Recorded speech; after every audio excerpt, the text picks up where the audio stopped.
All right, I think we are now streaming live on the Northview site. I want to welcome everybody to our Wednesday night conversations with Cougars. And you guys, I'm sure, recognize my guest this evening, Coach Randy Ragsdale. And I'm so pleased to have him here as my guest this evening. And Coach, looks like you're doing very well, and I'm so glad to see you.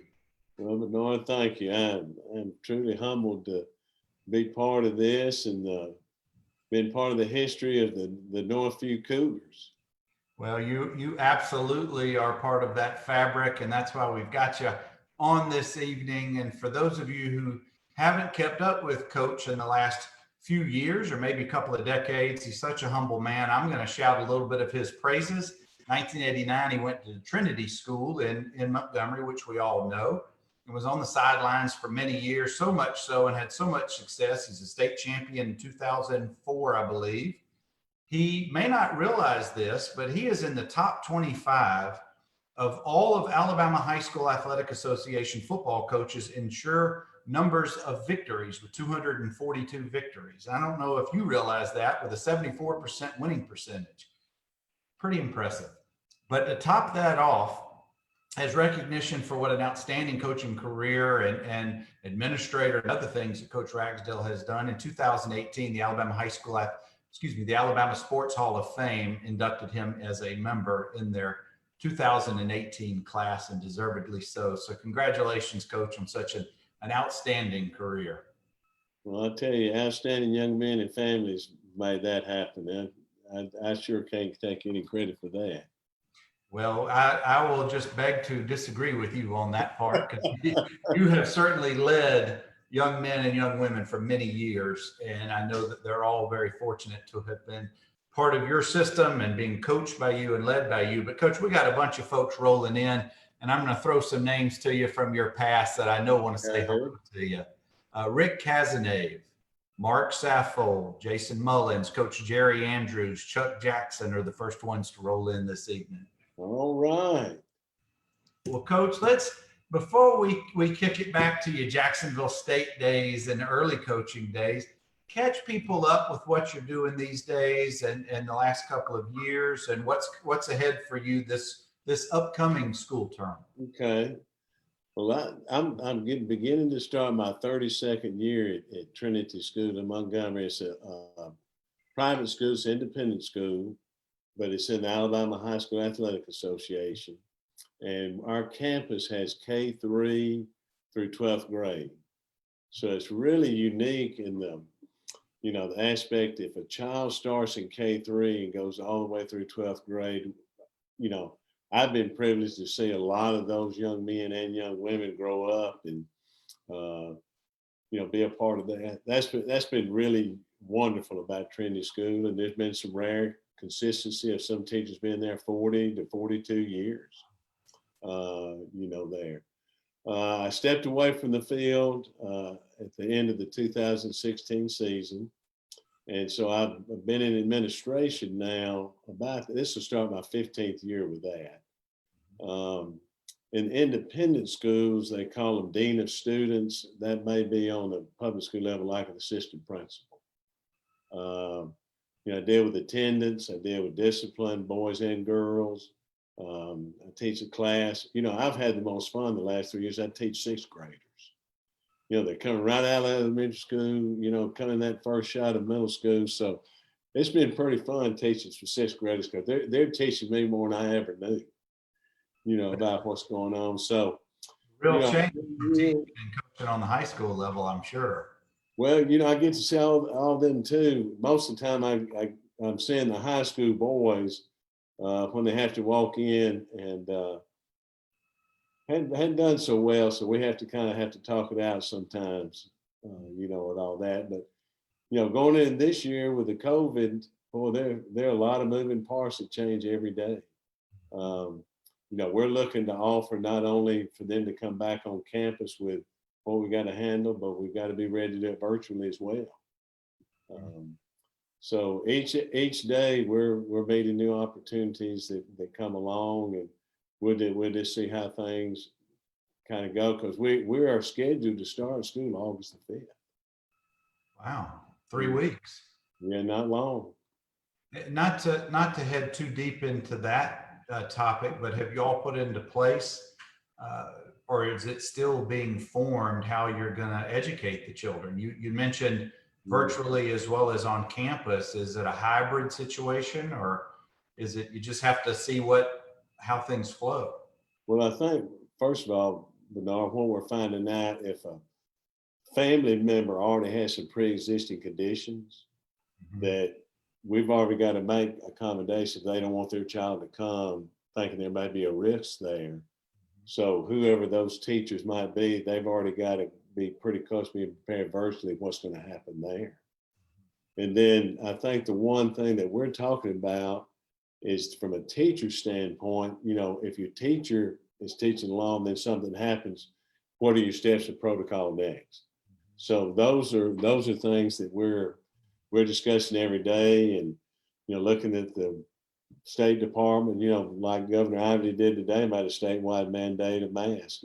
Kids already know they got to come back with masks and face shields or whatever. So that's kind of what we're looking at for this year, which is very unusual and very unique. Coach, has any decisions been issued yet concerning fall sports? Most notably, football season in theory would start next month. Well, actually, Bernard, if the state of Alabama right now is allowing them to practice. They can't meet with any other people or anything like that. When they're outside, they got to be separated, wear their mask. When they're in the weight room, they got to be so far apart.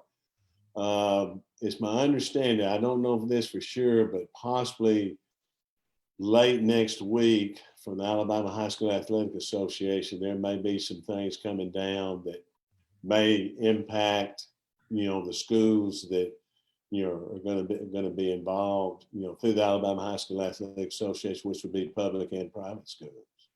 Well, I know there's some tough decisions that are going to have to be made, and a lot of people are probably going to be disappointed, but it may be for the greater good of everyone. Absolutely. Absolutely. We've got a whole bunch more folks who've rolled in and want to give you a shout out. Pat Fitch says to tell you hello. Cece Dixon, Tracy Donnell, Hunter Parrish. Shirley C says to good to see you, Coach. Hope you're doing well. And some other folks, or as they show up, I'll make sure that you. That's pretty neat. Well, Miss C saves my tail so many times. Woo! Well, I'm so glad she was a whole lot smarter.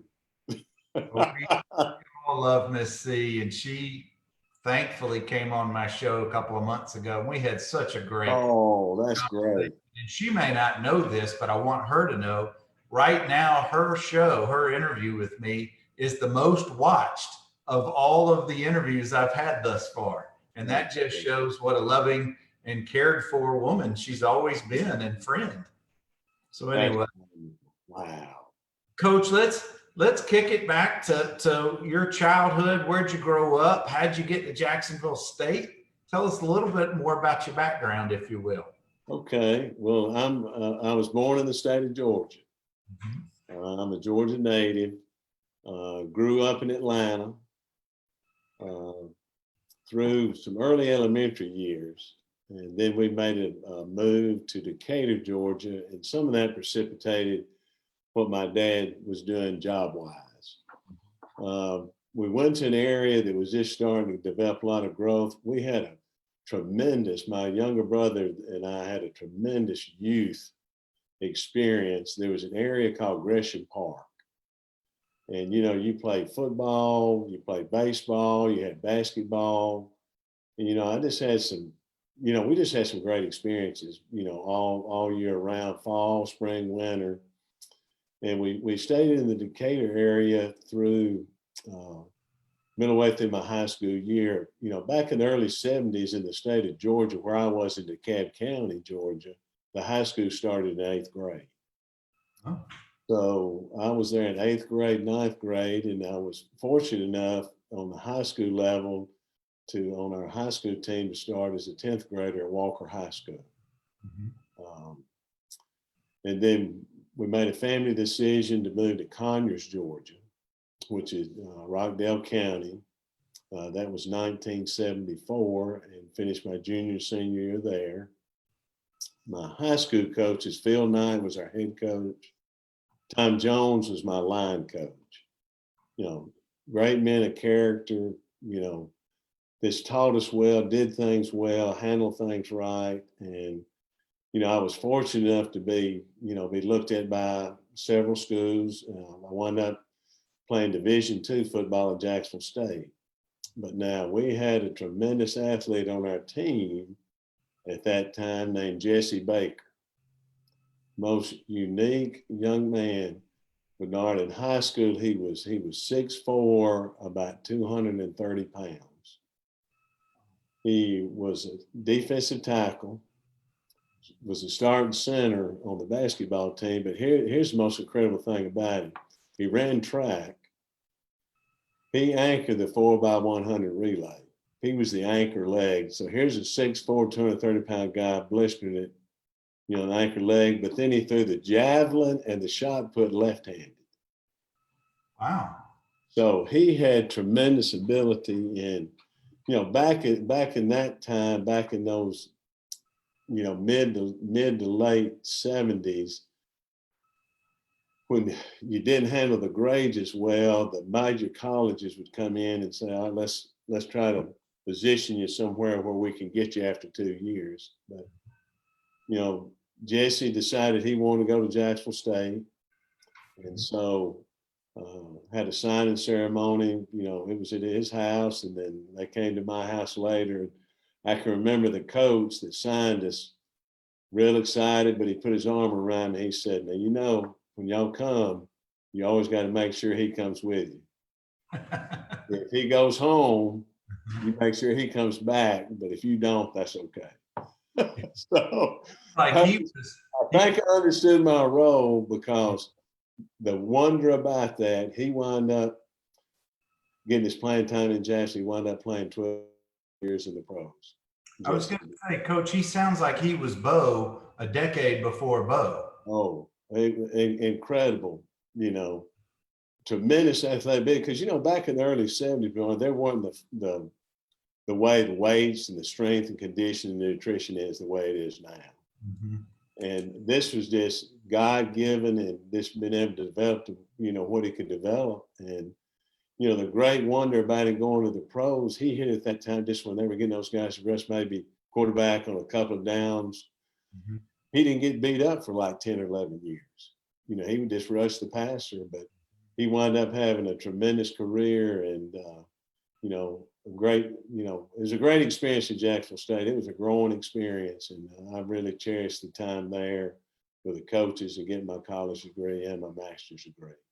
Well, Coach, did you ever give consideration for the pros, or did you know that you wanted to go into education and coaching pretty early on? Well, it's interesting you say that. Kind of when you're in high school, you get those recruiting letters, you kind of start thinking, and it's kind of the same thing when I was at Jacksonville. I got a few things. We had, we didn't have a pro day like they do now. We had some pro scouts come in, they'd measure you, they'd weigh you, you'd run a 40, you do a couple of drills, basically that was it. And so, a lot of us went through that, but I figured out soon enough when they started talking to everybody else that my time was finished, that, hey, let's get my degree and let's move on. Well, now, when did you meet Mrs. Ragsdale? When did you meet Rosemary? Boy, now you talk about a unique experience meeting Rosemary. When I got my degree, I went back to the state of Georgia and taught and coached 2 years. Mm-hmm. But then I had an opportunity to go back to Jacksonville, get my master's degree. I really thought that would be a benefit to me later on. So we had a change in head coaches, and they hired a gentleman that had been out of Tulsa, Oklahoma, but he has some Alabama connections. So he comes in and brings some of that. And so one of the things he wanted to do, he wanted to, have a hostess group of girls that when they invited recruits in and families, they could, bill in and do the talking.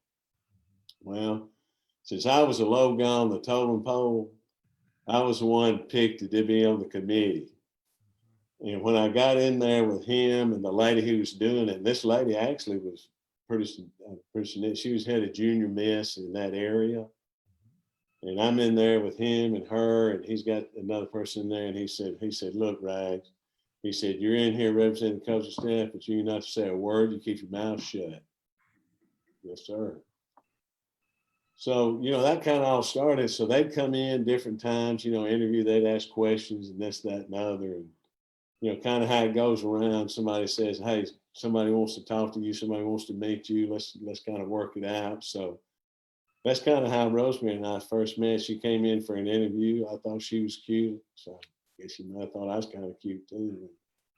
We worked it out and started dating and, eventually led, because I stayed a couple more years. I finished my master's degree and I was working on my 6-year certificate, but we had made some decisions then. We got pretty serious, was going to get married. So, some things were changing then from the college life.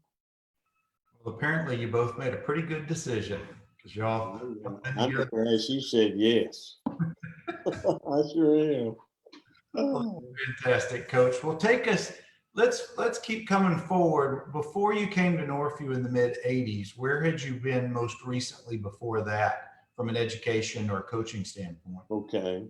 Well, Bernard, being from the state of Georgia, when I got my degree, I went back to the state of Georgia. And I was at North Clayton High School under a fine man by the name of Clint Burton. And then I went south the next year to Fayette County High School. Well, Fayette County was a kind of up and coming school. I coached offensive line. I was a head wrestling coach, JV baseball coach. But the guy that was recruiting, we had a player on that team at Fayette County named George Mackey, and they were recruiting him. And they came through and they would stay with me, whenever that coach could. And he just kind of said, hey, look, we've got an opening for a GA. Would you be interested? And I really was, because I really wanted to find a way to get my master's degree. And this was a way to pay for it. So I went back to Jacksonville State in 1981 and stayed through the 1st of January in 85. And that's when I, was led to Dothan to come there and start in the second semester. Well, who did you interview with, or how did you know there was an opening in Dothan at Northview? This just shows you just don't know how things are going to work out. Just see how the Lord's involved in these things. As I mentioned earlier, I was taking my class for my 6-year certificate. The guy's name was Harry Rose. Didn't know him, but he comes in class the first night. This was class he met one night a week from like 4:30 to 7:30. He comes in with a collared shirt, buttoned about 2 or 3 buttons down, had on seersucker pants. Now this is 1984. Seersucker pants, had on loafers, no socks. I'm thinking, who is this guy? And there's about 17 of us in this class, because it was a required class for that. So he starts calling roll, talking to everybody. He does all this. He says, okay. He said, we're not going to do anything now, but when you come back next week, said, anywhere you want, I'm going to call you all by your first name. He did. He called every one of us by our first name. And I said, God, no. This guy's got a trick. So I talked to him about that. But here's the unique thing about it. He was married to Coach Parrish's sister. Okay. He had gone home for Thanksgiving prior to, and they were talking about Coach Parrish's wife.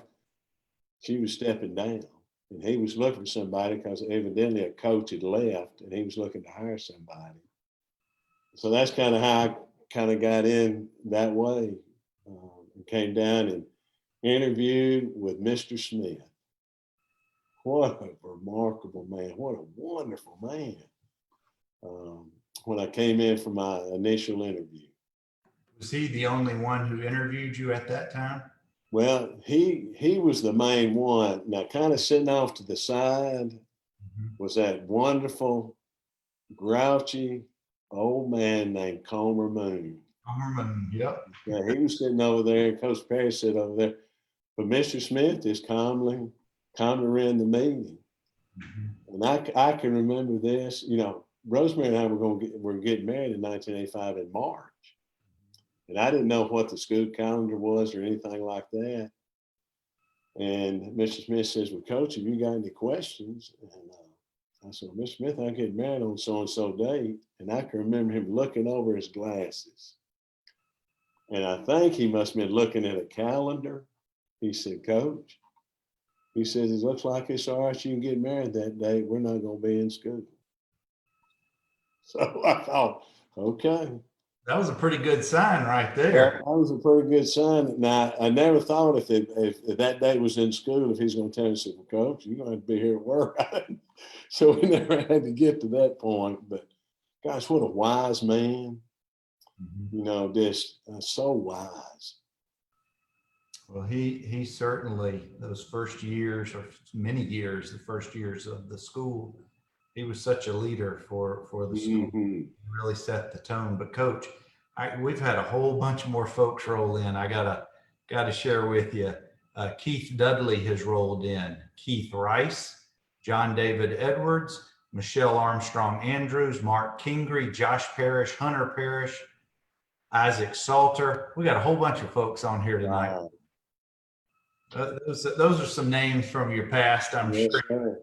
Yes, sir. So when do you start? That spring of '85, was that your first semester on campus?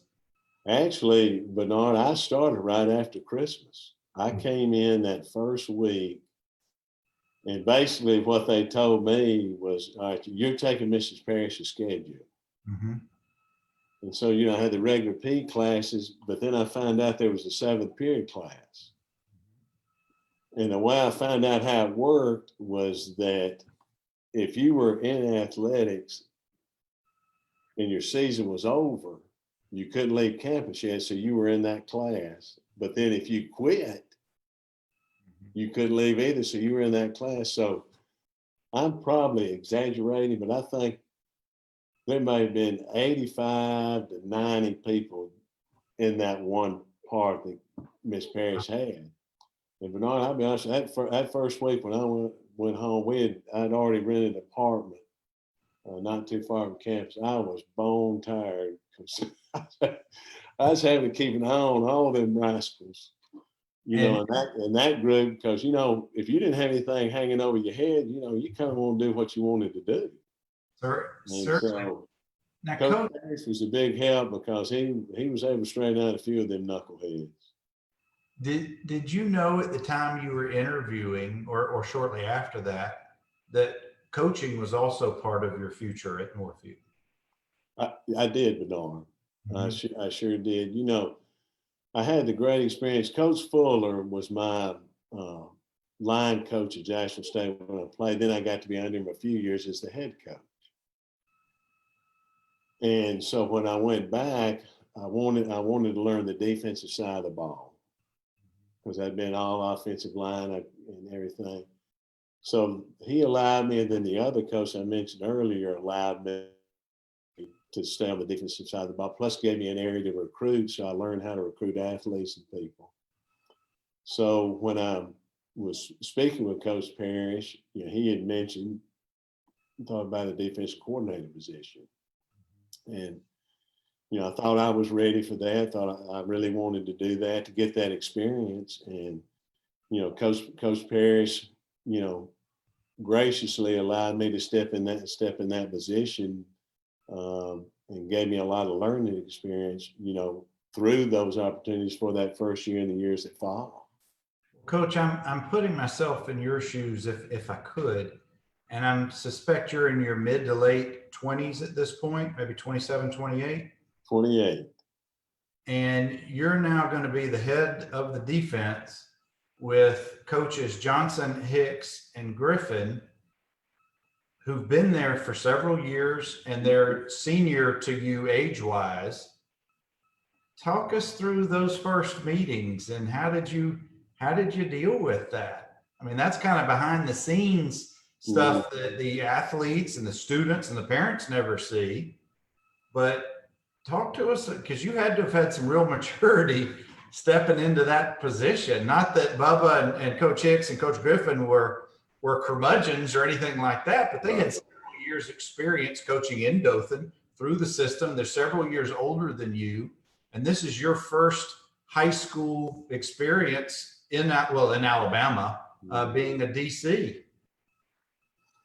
Well, Bernard, I think I've got this right. It may have been, I think Coach Hicks had gone into administration when I'd come. You know, Coach Johnson and Coach Griffin had so much far more experience with that. But I feel like that Coach Parrish maybe wanted a younger guy because they had so many other responsibilities. You know, what they did, especially Coach Griffin in the classroom. He did track, and then Coach Johnson had baseball. That may have been one of his reasons. And maybe also along those lines, you know, I was really excited to get the opportunity to see how this would work with all these men. And Coach Parrish was very open about that being done, because he at that time, and you know this, was transitioning to a different offense as well. And to fit the type of players we had on offense, and he wanted something on defense that could fit what we had over there. You're being so generous. Let's just call it what it was. I couldn't run the wishbone. We had to throw. Hey, I'm gonna tell you what. I used to get so mad at him in practice sometimes. I said, "Will you run the ball where my defensive lineman can get off blocks and learn how to fit and get off?" But you know, it seemed I do remember this. You know, when you're the new person and you're going into the gym for a basketball game or something like that, you know, I mean, eyes just go to you. I mean, everybody's just looking at you. And I can remember Coach Parrish and them used to set up that little concession stand out in the lobby and sell drinks. Well, I just jumped in and started helping. And I can remember Coach Griffin, Aristotle Kirkland was beside him, and I can't remember who the other was. And I went back there and started doing something. He kind of just bowed up, you know, and started looking at him and started talking. And, you know, Aristotle grabbed him. All of a sudden they started laughing. Everybody started laughing. So I don't know if that was kind of initiation or thinking, you know, whatever it was, but I think it kind of broke a little ice a little bit. They're thinking, well, this guy's not, hopefully he's not going to be one of those that just kind of shows up to practice and doesn't do nothing else. Well, Coach, I can remember some of those first weeks, and it was off-season workouts. I wasn't there for much of that part because I had baseball by then, but I remember all of my buddies on the defense, and it was all positive. It was he meaning you, very energetic, got a lot of ideas, likes to raise his voice to get our attention, but he's not yelling at us. This is going to be interesting. And it was very optimistic at that, just immediately. So it was all positive. But I was thinking, well, that's great. I mean, he's not coaching my side of the ball. I'm sure I'll get to know Coach a little bit later on. But I just remember those first couple of weeks hearing things like that. Well, you know, my dad was just a real positive person. He always looked at things. He said, you know, if you've got an obstacle, it's an opportunity. And so I guess I speak loud. I get excited. I get motivated. I want to get the energy. I want hopefully sure it's positive energy in with that group, and kind of I guess for all of us, Bernard, at some point in time, we kind of got to get out of the comfort of the way we kind of done things. Somebody's got to help maybe nudge us along a little bit. But sometimes you got to push them or kick them in the tail. Well, Coach, let's talk about that. You're the new guy on the defense. Coaches Griffin, Johnson, and Hicks in the past have all been there. They know all the players. The players have the trust of the coaches and vice versa. And you come in, new ideas, energetic, a lot of enthusiasm. And what was it? At what point in the spring, or maybe it took until the fall, I don't know when it was in the process, that you felt you were gaining the trust of the players, that they understood what you wanted to do and implement and were actually executing that? Wow. Bernard, sometimes at 28 years old, you're looking and saying, okay, there's more involved in this than what is going on right here. So I had I thought and mindset, I've got to earn their trust every day. I've got to try to do that. Now, did I do that every day? I know I didn't, but I wanted to try to do that by being there with them, being close by them, working with them, maybe sometimes get down in the dirt with them, sometimes, raising my voice, sometimes pointing something out in film, or maybe just hooting and hollering and being excited about what somebody did well. It was those things, but, I'd been on that college level, at Jacksonville State, and, the intensity of things in practices and meetings there, I think sometimes came into play when I was, meeting with the players and all, because for myself, I did have a high expectation for them to be able to embrace and accept and learn what we were wanting to do and do the very best we could do, under the circumstances, for what we had. And I really think it was a day to day. Just a slow build over time. Yeah, I mean, I don't think anything you build on in a more, I guess, more effective way. It takes time. Well, Coach, it probably didn't take much time for you to realize, one, you had some pretty smart guys on that defense, just from a common sense, athletic sense standpoint. And two, you had some real athletes over there too, not just the seniors to be, juniors and sophomores who all contributed. You had some real smart guys, so it probably didn't take very long for them to learn the schemes, but implementing them on the field, I know, is a whole different thing. Do you remember that spring training? Do you remember any of that time period before we broke for the summer? Bernard, everything was just, for me, kind of moving so fast because, I'd left Jacksonville State, got hired in the middle of the year, trying to learn, the students in my PE classes. Rosemary and I got married. We had moved, and, things like that. So a lot of it 90 days. with this, just things were just kind of crammed in. I do remember this. I do remember so many vivid pictures of y'all walking from the locker room to the practice field.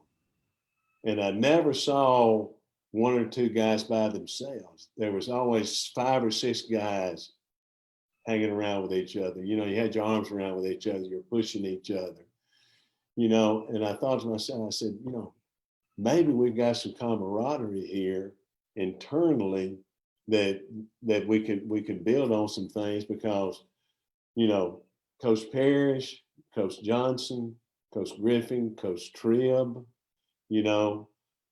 Coach Singletary, those guys had been there. Coach Hicks was there as an administrator, Mr. Smith in his leadership role. So they all understood some things and they were just kind of bringing me along. But then here's part of the experience too. When you mess up, they're there to support you, but they're going to let you mess up so you learn from it. And that was great lessons for me that those men, helped me through those things because, sometimes you think you got the tiger by the tail, but really it's the other way around. The tiger's got you. Well, Coach, when we get into that, your first season with us was my senior year, the fall of and season of '85. All seniors have very high hopes for their final year of high school, of course, of playing whatever sports you're playing. Well, we get into the first game. As you remember, Lawrence breaks his arm in the first series of the first game against Lee. O'Shawn Legree, who's a untested but super athlete, fills in for him admirably, but had never played on the varsity level. We go 1-3 those first few games. And it wasn't until Lawrence came back homecoming that we turned it around. But it really was the defense. Those games were all very close contests. And I felt the whole year we didn't have any blowouts. And that was largely because the defense was the lead of the team. And the offense finally woke up, 2/3 of the way through the season. We got our timing. But I always felt that defense was just so special. They really had, that first game was 14-8 when frankly we should have won that game going away. We had 2 touchdowns called back for penalties. We missed a couple field goals, etc. But do you have any memories or impressions from the first part of that season? Remember, we played 3 games in the first 10 days of the season because of the weird schedule. Bernard, I do. And, you were talking about, when we went through the spring and the early part of summer practice, we were running what at that time was called the old slide 50 defense. Mm-hmm. You're going to play 2 high safeties, have a strong safety, going to roll, safety covers or corner covers, and we're going to slant or pinch the front. Back during that time, you had 16 millimeter film that you swapped with everybody. Mm-hmm. So I want to say I'd gotten maybe 5 to 6 films on Robert E. Lee, who we're opening up with. And I'm watching and watching and watching. And so I can remember telling Coach Parris, I said, Coach, I don't know if we can physically hold up in an old 52 defense with them running 2 tight ends in the power I and be effective. Now, Bernard, this is about a week and a half before we're going to play the game. We're still running the slide 50 defense. And he says, well, what do you think we ought to do? I said, Coach, I've got X number of plays, and I think I had counted 4 passes.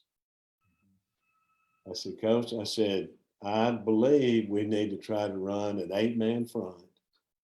And wherever they put that flanker, just play that guy man to man, and we need to have 10 guys as close as we can to the box. So Shane Wood, who had been playing one of those corners, when we went to that 6-2 defense, we had to put another defensive lineman in. For that game against Lee, we couldn't change it because that Friday of the same week, we had to play Kendrick out of Columbus. Couldn't change out of it again because next week we were going up to Montgomery to play Lanier High School on a Thursday night. And then we talked about changing for the week when we played Choctahatchee, but we played them on a Thursday night. So, the schedule didn't allow, but we went 4 games in a 6-2 defense. And most of those teams were predominantly 2 tight end teams. So that kind of helped us. But I think the biggest thing to me was that day Lawrence walks out to practice, takes that thing off and says he could play. To me, that changed the whole mindset of the team, the coaches, and everything. Because I think, now I may be wrong on this, but, we were playing that team out of Georgia. And I believe they were ranked number 1 in the state.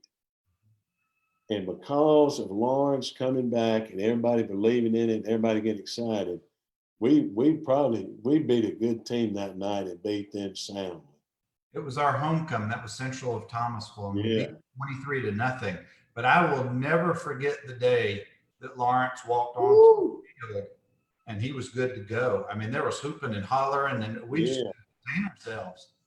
Again, O'Shawn, Isaac, Raymond, all those younger guys filled in admirably, but they weren't Lawrence. They didn't have his experience or his just what he brought to the team as a leader. But you're right. Thomasville didn't have a chance that game. No. But see, here's the thing. You had experience in the respect the players had for Willie Banks, Cassie Butler, LaRue Freeman, for you. For even though David Hogan liked to talk a lot, they still had respect for him. Chris Holmes. And, those guys right there commanded the respect of the team. And I really believe during that time, y'all probably had some thoughts, man, this is not going like we think it's going to be. But I never, Bernard, even at 28 years old, and even the coaches, we talked about y'all never panicked. We never heard you blame anybody. Now, what went up in the stands, you just got to let that go. But from y'all's standpoint, and then, from then going on out, you think of the adversity y'all went through, the toughness and team camaraderie you built those first 4 weeks. I mean, nobody in the whole state of Alabama, they can say in 1905, they can say what they want. There wasn't a high school team that went under that duress, physically and mentally and emotionally, in less than a 4-week period. No, and then as the season progressed on, you remember we had 5 overtime games. Mm-hmm. It was just a very business-like approach, I guess, Coach. And I want to pause this because we've got some more folks rolling in. Okay. Coach Mike Henry is with us. David Mitchell says, Coach Ragsdale believed in many of us more than we believed in ourselves. I'll always remember his encouragement. Keith Dudley remembers a lot of energy in the weight room. Coach Hicks says you're looking good. Pat Fitch says you're the king of 14 points or less defense and says to tell you hello. Pat was a best holder. He never got holding penalties in the games, but he can sure hold good in practice. And Josh Andrews has just joined us. So thank you all for tuning in. Of course, we're taking a trip down memory lane with Coach Ragsdale. We're in the middle of the 85 season. And Coach, we don't have to slog through all of those games, but I do want to ask you what are some memories or impressions that you have, maybe as the season as a whole? We've been talking about how the team really has stayed together. We really didn't get too up or too down during the year. It was very, as I said, very business-like. But when Lawrence came back, it was a game changer for us. Bernard, I think about those first 4 games, but then, the turnaround with the Thomas County Central game. But, the very next week, if I remember right, we go into our first area game. Mm-hmm. We're going against Enterprise. And I found out real early that was a tremendous rivalry between Northview and Enterprise. They had the big college guys that were going off. They ran 2 tight ends and a wishbone. And I just remember the energy of that game, the ebb and flow of that game. And being a double overtime game, I can remember in the game, I got mad at somebody and I threw that old headphone down to hit Coach Tribb in the hand. But then I can remember they decided to go for 2 in the second overtime. And we lined up and made the call. And I can remember, and we knew the play they were going to run. And the kids, I really believe the guys on defense knew where they were going to run. And I can remember that mass, that pile going in there. And it's almost like it got quiet for 18 seconds. And then all of a sudden it comes unpiled. And here comes Chris Parker out of that pile, hooping and hollering. And you can see the ball that far from the end zone. We had held them. And I mean, everybody just erupted, got excited. And then we go back next week, we go down to Foley and play against Herbert Casey. And Bernard, here's the thing about 16 millimeter film. When you wanted to not let another team see a play, you could splice that, cut it out, and then re-splice it. Well, we had gotten a film on Foley. And I'm running back and forth, and I get to a part and the film gets stuck. And I can see a certain formation on there, but then when I get it unstuck, it goes to the next play. So I told Coach Parris, I said, Coach, I think there's some on here they may have taken. I don't know if it's on purpose or not. Yeah. But it's an old formation that people refer to call water bucket, where they move one side over and have your skill players away from everybody. So Coach Parris called that coach. He said, yeah, Coach, they did that against us. And so we practiced that week against Foley. And lo and behold, we get into that overtime and they get in that formation and all our guys line up and we stop the play and we wind up intercepting the ball, kicking the field goal, and or something, and beat them like something like 10-7. We did. And Coach, I want to pause you for just a second. Yeah. I'm looking, we had only beaten Enterprise one time in the school's rivalries. If you Is want that right? rivalry, Okay. before that double overtime win in '85. Wow. So they were an area opponent, but there wasn't much of a rivalry when you only won one. So that was such a huge win. Now, the Foley game, my junior year, you had not been with us yet, but my junior year, we went the length of the field and beat them on the last play of the game in Rip Hughes. Okay. So we go back the next year and beat them in the double overtime. So I don't think they wanted to play us much after that. But I just remember the atmosphere down there. I'm thinking, man, this is where Kenny Staver played, and their fans were right on top of us. And some of them had probably some of that good moonshine too during the game. But here's something I remember about this game. Bubba Johnson was this absolutely. I think he could have been a paid doctor on the side, because y'all probably remember Cassie used to have a shoulder that used to pop out. It was a bad shoulder. Yep. And so in that game, in a crucial part of the game, his shoulder pops out. He comes over to the sideline, and we had just come off field defense, and y'all were on offense, and he is just over there writhing in pain. I was saying, Bubba, what do we need to do? He says, let me speak to Cassie. So I said something to Cassie. I don't know what he said. Well, Cassie gets on the ground. He said, Coach, put your headphones on. Bubba takes me through how to pull his arm and rotate it and get that shoulder to go back in. Wow. He taught me through that on the phone. And once I got back in, Casey kind of did it. He said, okay, I'm ready to go back. And during that next week, Coach Parrish got that strap for him, did not let his arm go up as high as it could be. So that's something I remember about Foley. I never knew that. That's wild. Yeah. Wow. And then, we played Blunt before Blunt got really good. Beat them at Rip Hughes. But I'll say this. If there's one player that I had respect for on another team, it was at Dothan High, was Teapot Brown. A 5'6", a 5'7", 8 linebacker. He could step wrong, he could look wrong, but every time I looked up, that guy was in on the tackle. And it seemed like when he played us, he always played his best game. That game against Dothan High, we go into overtime and get beat by a field goal, which moved us, really we didn't know at the time, but moved us to second in the area. It was actually a gift.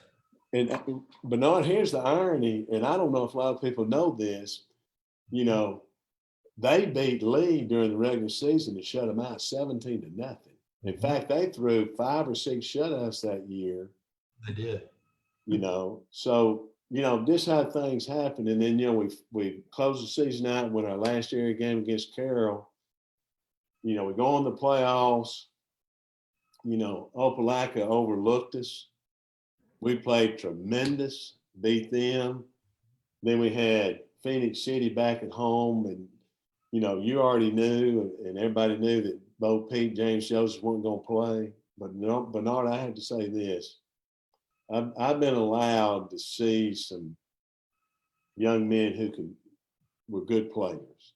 But I still, this is my opinion now. Sure. The best high school lineman I think I've ever watched played at Phoenix City that year we beat him. He was in the 10th or 11th grade. His name was Ed King. Wound up playing it all and played 7 years in the pros. I would watch him on film and was just amazed that a young man that age could have the balance he had, the footwork he had, never wasted any motion. And they run that wing T offense, and buddy, he would just crush people.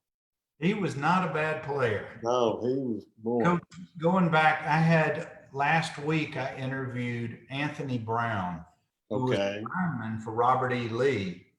We stepped outside the Cougar family, and I brought in Anthony, who's a friend of mine now, and he ended up rooming with Kevin Collins at Auburn.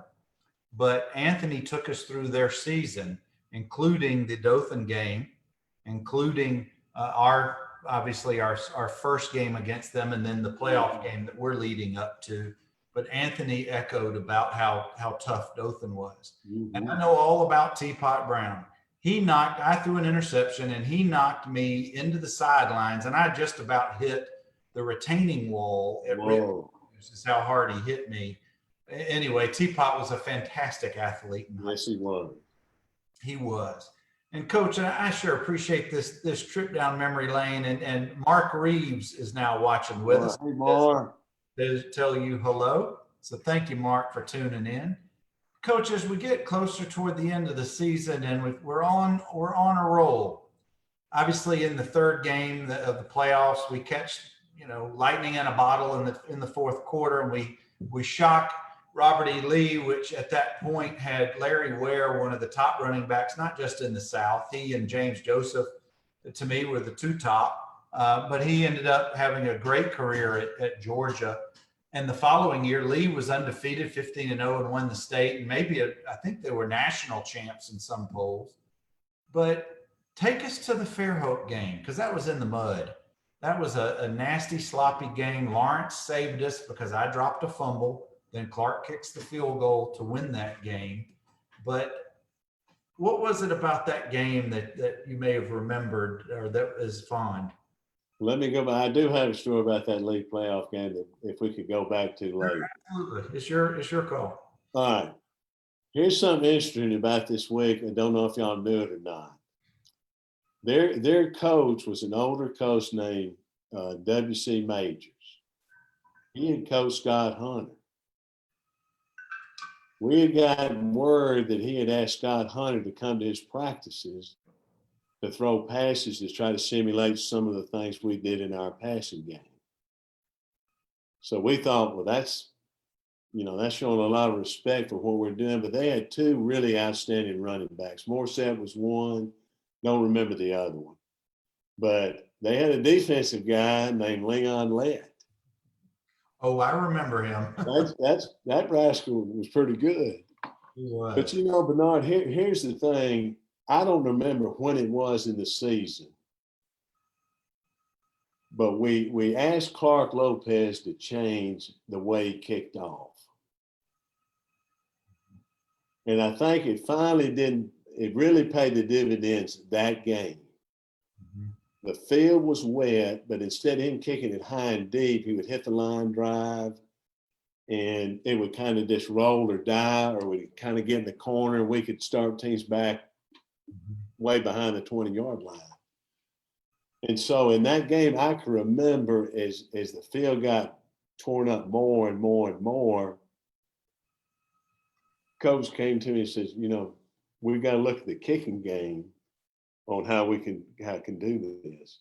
So I really think that game, to me, some of the things that we asked Clark to sacrifice for what we thought would be the best thing really paid the dividends in that, because what you may have thought was really something wasn't so good wound up being really good, because now we're in position to kick the field goal in overtime to go to Legion Field. Well, I remember David Hogan caught a long touchdown pass. Yeah. Well, it was a long touchdown run. It wasn't much of a pass, but the end of it, I just remember when Clark's field goal went through, I didn't hear anything for a second or two. It was one of those moments did that really just happen? And are we about to do what we're about to do? Mm-hmm. And then there could have been, in my mind's eye, Coach, there's 30 or 40,000 people at Rip Hughes that night. In reality, there might have been 6,000. I don't know. But I just remember those were some of my vivid memories at the end of that game. But Bernard, the thing about it too is the way Mr. Smith handled himself, Mr. Moon, you had Crawford Drake, mm-hmm. and some of the other administrators and the teachers and everybody, I want to say probably 97% of the school was just so excited, not just for what the football team did, but for the school altogether and the community. There was just such a camaraderie that just crossed all levels of, age and socioeconomic level. It was just tremendous because it's almost like when that field goal went through, not only was it for Northview Cougars football teams, but for Northview High School, for families, for people. It was just it was one of those stick a stake in the ground moments that you could hold on to. Well, Coach, the school was so young at that point still, but Coach Parrish and the early coaching staffs, and then winning the '81 championship, it just set the bar so high. And it brought at least our part of the town so close together that it was, by the time I'm not going to say by any means it was expected that we would beat Fairhope. I'm sure we were not favored to win. We never were, because we were coming from behind against everybody. But it just, I don't know, just seemed like that it was the thing that was going to happen that night. The ball was going to go our way. And it was just, I don't know, I may have enjoyed that game more. Finally, when Lawrence picked up that ball and saved me on that 2-pointer that deep in the drive, it was almost, every one of those games were so close. Then to the Legion Field game, and we're getting close to the end of our talk, Coach, and I sure appreciate your time. Yes, we make that trip up on Tuesday. Do you remember us going up on that practice day? Bernard, I just remember being on the bus, going up, and I'm hearing everybody talking. But then when we step off the bus, everything kind of gets quiet. Everybody kind of looks up. They're seeing, Legion Field. They probably think, well, here, this is where Alabama's played. This is where the Iron Bowl's been played. Different kind of things. And at that time, the way the high school association had to set up, the 6A game was a unique game. It got spotlighted. And so Coach Parrish really handled things so well at keeping things, in, from my standpoint, calm, allowed y'all to do what you needed to do. But then when we got on the bus going back, I just felt like, we're going to put in the best plan we can put in and go up that day and have fun and see what happens. Well, a few of us had been fortunate enough to be at the Iron Bowl the week before. That's the famous Van 50-plus yard field goal. I had been to some games. A few of the other guys had been to games at Legion Field. And what's hard to comprehend, and I hate to equate it to that famous scene in the movie Hoosiers when they measure the goal. Yes. But it's a similar concept. I mean, Legion Field is 70, 80,000 seats. We're used to playing, 10,000 at Rip Hughes, maybe 20,000 seats, but never big enough crowds to really overfill, except maybe like a Dothan High Northview game. But in my mind's eye, Coach, at the game on that Saturday, we had to have had 50,000. But in the reality, it was probably 18 to 22,000. I don't know exactly what it is. It grows every year. You know how that goes. Usually it does, doesn't it? It sure does. I probably threw for 40 touchdowns that game. I'm sure we won 200 to 10. But I've got such vivid memories because there's lots of photos of you and Coach Griffin being on the sidelines the whole season near each other for obvious reasons. But there's a great photo, and I'm going to post it. I don't know if I have, but it's you and Coach Griffin on that Tuesday. There's two of them. There's one where you guys are near each other. Obviously, you're talking, and we just happen to catch you in a photo. But there's another one where you've got a big, huge smile on your face and arms up like we've arrived, or it's our time. I'll post that. I'll send it to you later on tonight or tomorrow. That's really neat. Bernard, there's going up to that game, having the police escort, handling the things the way we did, the fans, the people, and once the game got going, maybe y'all were a little nervous, and probably Huffman was too, but I do remember, to me, this was a pivot in the game that shifted our way. They were running the split back veer. They take their first drive in and go down and score. Well, they're going down to score again.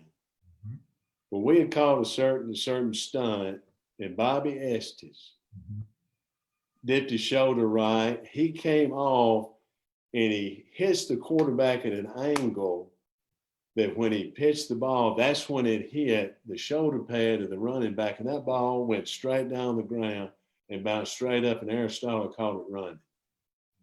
90 plus yards for a touchdown, and after that, it's like, okay, it's over. We're going to take it from here. But here's one other vivid memory I've got before the game. Philip Doyle was warming up. He's on the opposite 30-yard line kicking balls through the goalpost during warm-ups. And I'm thinking, really? If they get on the negative 40, they may try a field goal. I was thinking, if that would happen, that would be the most incredible thing for them to even attempt it. But, y'all played so good on both sides of the ball, the special teams did. And, the second half of the game, maybe for the first time, the mental state y'all were in, you kind of could relax a little bit. It was 25-7. If you remember, we scored the last play of the half. Yes. I threw one up and pass. Yes. David just could outrun that guy. Couldn't stay with him. And I'm not going to say that we let our hair down a little bit, but we hadn't been in that position all year. Mm-hmm. And it was very important for Coach Parrish for everybody to play. So I know by the middle of the fourth quarter, first and second teams really were completely done. Maybe second team and third, everybody got to play a little bit, which I always thought was so admirable of the coaching staff to think of something like that. Coach Shane Wood says to tell you hello. He's watching us. Shane is still one of my close buddies. We chat all the time. Well, the final whistle goes off. We win 32-15. This is your first year. You're defensive coordinator of 6A state champs. Where does it go from there in your mind? Hey, the memory I have, I remember leaving the field and seeing my wife, Rosemary. We hadn't been married long. Mm-hmm. And a sweet friend at our church, Stella Carson. Well, before I could get to hug my wife, Stella steps in front of her and gives me the biggest hug. She puts that, older ladies love that red lipstick. That's right. On my cheek, And I could just remember, wow, what these guys have accomplished, and the coaches and everything that went on. I didn't think about what was next, Bernard. Mm-hmm. After that, I was just so thankful that we had a season we had, what the players went through, families went through, and then some of the other things that went on outside the field with families that went through adversity or struggles or whatever. It just all seemed to kind of come at that one moment, and I can just remember, so many people just telling them thank you, for the opportunity, for what the players had, and for the coaches to have the opportunity to be in that experience. Coach, we certainly kept them entertained that season, didn't we? Well, that's true. I think whoever came up with Cardiac Cougars had a pretty good eye on things, because I've been thinking, going through the history books, if there's ever been a high school team to play 5 overtime games in a season. I wouldn't think there'd be another team like that. Maybe 3, maybe 4, but 5. I suspect being in the stands that year, it was maybe more nerve-wracking than it was being on the sidelines in the games. That's probably right. There's no telling how many parents took Tums and Rolaids and maybe some other things during the course of that season. But if you wouldn't mind, can I bring something up in that Robert E. Lee game? Yeah. We had gotten the momentum. Now, here's something, is the head coach, only Coach Parrish could know this, and I had to learn this. When do you think, when you're ahead on the other sideline, that you can back off? Mm-hmm. Mm-hmm. Midway through the third quarter, Coach McCracken made a decision to back off. We made some plays. We got back in the game. They tried to get it back, but they couldn't get the same in my opinion, the same mental intensity they had when they had the first group in there. So we go ahead. If I've got this right now, we go ahead. I didn't talk to Coach Parrish about this. I handled the kickoff team. I made the decision to onside kick, but we didn't get it. Okay, we were still behind. Coach Parrish came down there, had every right. He lit into me, and that. But here's where players make you look like a better coach than what you are. Lee had gotten into formation where they would go on balance one side, but put the power I to the weak side. Well, statistically, they'd always run weak, but they always expected teams when they got in that unbalanced mindset, they'd slant that way. We had done that up until that point. They had 3rd and 2, like on our 24-yard line. We changed it. And I don't know if Anthony Brown played guard or tackle, but Lonnie Mathis, like Lawrence saved you, he saved this coach and our team in that game. We had Lonnie slant the opposite way. Well, the guard stepped to where he thought he had always been going. Lonnie shot through that gap and tackled that running back for a loss. He sure did. We held him, and y'all came down the field, and that's when you threw the go-ahead touchdown pass, and we held on and won 28-27. Well, Coach, Anthony addressed that very issue about them backing off. He said they all had their pads off and were looking in the stands for their families in the 3rd quarter. Okay. And they never changed defenses. They had Quentin Riggins, all America player, everybody knows, as the middle linebacker. They had a 6-man front. Yes. They never changed defenses, and we just kept throwing that slant, and Riggins couldn't catch up. He couldn't get there quick enough. And so Anthony said that it was just, as you can imagine, a lot of life lessons to learn that for both teams. Never giving up and never backing off of the others. But Coach, we've got about 3 or 4 minutes before we get out of here. Aristotle Kirkland has joined us, says to tell you hello. Michael Shackelford says to tell you hello. And I don't want to hurry through the last part, but I know you stayed on for a couple more seasons and then ended up at Trinity, I want to say in 1989. Does that sound? That's right. Yes. Well, take us for the last couple of minutes that we've got. Let's move on to the last couple of seasons and school terms, I really should say. Did you continue teaching physical ed and coaching in the same position? I did. Still stayed in physical education. When the school board of the state had different classes they want to be taught that were maybe outside the realm of what you were doing, the teacher was doing. I can remember doing that for like 1 or 2 weeks a couple of times. And the thing about it is transition was going through, with everything. And so still those 25-year helped mature and develop myself and all of us those next 3 years. With families, with players, with Northview High School, because when came down and Mr. Smith had his accident, the leadership changed, and when leadership changes, some other things change. And so eventually, a change came for me, personally and professionally after the 1988 season. And, Coach Parrish was so gracious in giving me the opportunity to learn and to teach and to grow in Norfolk. Those years mean so much to me. And I still have the friendship with Coach Parrish and with Josh and Hunter and Jenny and Sharon, that for Rosemary and I being newly married, new to the community, they just helped us so much. And well, Coach, there's no way I can say thank you enough, indebted to, so many people. Well, Coach, I know you're such a humble individual, and spotlight on you is not what you necessarily ever want or look for.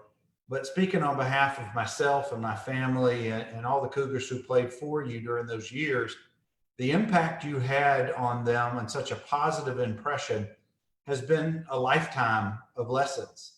And so you may have only been 28 when you were there that season with us, but the wisdom that came through there has been a lifetime of lessons. So thank you on behalf of all of us for what you did for us that year and the years following. So thank you. Well, I want everybody to know that I love you. And don't forget that I love you. Because I really believe that may not have been spoken of very much, Bernard, but I really believe that laying down that part right there, that y'all sacrifice so much for the other person, really is sacrificial or substitutionary love for somebody else to be successful. So if I've had any of that, it's because other people have sacrificed so much more. And I just want to say thank you. I love you. Hey, been 35 years. Wow. And this thing, that's just something that we all did together. And that's something we can say thank you for. We did. We thank you, Coach. We love you as well. And thank you for spending some time on this awesome trip down memory lane. Hey, it's been awful fun, but I bet some of my defensive linemen probably didn't like me. Maybe Eric Easy didn't like me getting after him too much. I'm sure I'll screenshot that since you're not on Facebook with us in the group. I'll send you some of the comments. A lot of love for you tonight, Coach. Thank you again. No, thank you so much. Guys, this will conclude another awesome Conversations with Cougars on Wednesday nights. We're going to keep coming and doing these every Wednesday night at 7 o'clock. I've got them scheduled out for the next several weeks.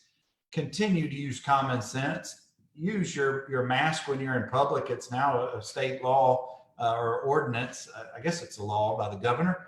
But please be persistent and be cautious. Be calm. Be patient. We're going to get through this. It's going to take a while, but y'all be well. See you next Wednesday night at 7 o'clock. Thank you.